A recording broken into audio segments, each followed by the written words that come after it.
I mean, George, George was a big influence on me. As a matter of fact, he gave me really what I have to say my first leg up in encouragement.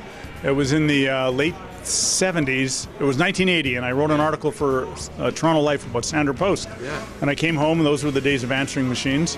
And there was a message on my machine from George, who I know a little bit, but not very well. And he said, "Okay, Lorne, you got your foot in the door now. Just keep writing, and good things will happen."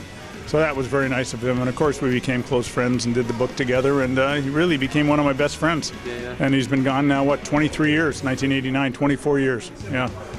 No. And with Moe, I could go on and on about Moe. Of course, I wrote a book about him and writing about him for 30 years, made a film about him. But meeting him when I was 13 years old, I was very fortunate to meet a guy like that at 13 and to be fascinated with him. I think that from there developed my interest in the mental side of the game and the psychology of the game. And I feel like we were good pals. And I probably tried to swing like him a few times too many. But it was really good to be around him, watch him play, and then to write about him all these years. In Kern, I remember one thing, again, because I've been so into the golf swing and I enjoy writing about it. I remember I was working with Ben a little bit, and I was on the 4th hole at the National, and he was on the 5th hole, the par 3, and the 5th is on top of the 4th. You look down to the 4th fairway, and I guess I hit my second shot, and I came in, and Ben later said to me, "Can't you get that left side moving through the ball? That's all you got to do, and you'll come through the impact position better." And so he was always watching and caring, that's for sure. Well, I think you've got to understand what Dick Zokol once told me, that if there are 156 players in a tournament, there are 156 stories. It's not all about the famous people. It's not all about the winners. Everybody out there is a story. Everybody out there is a human being. Everybody out there has a life. And that also applies to golf courses. Every golf course is a story.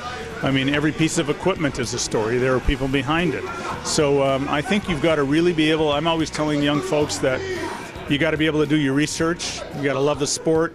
You probably have to over-research, get more material than you think you need, and then go from there. But you have to really do your research and care about the game. And then, of course, if you want to make a living at it, you have to be able to meet deadlines, and you just have to be a good writer. I mean, writing is no business to go into if you don't care about the sport a lot or care about what you're writing about. It's changed, but I think there's going to be a lot of opportunities for people. I don't think younger people should be pessimistic about it. It's difficult. It might be a lot more difficult for somebody like me if I were just starting at my age, which obviously that wouldn't happen.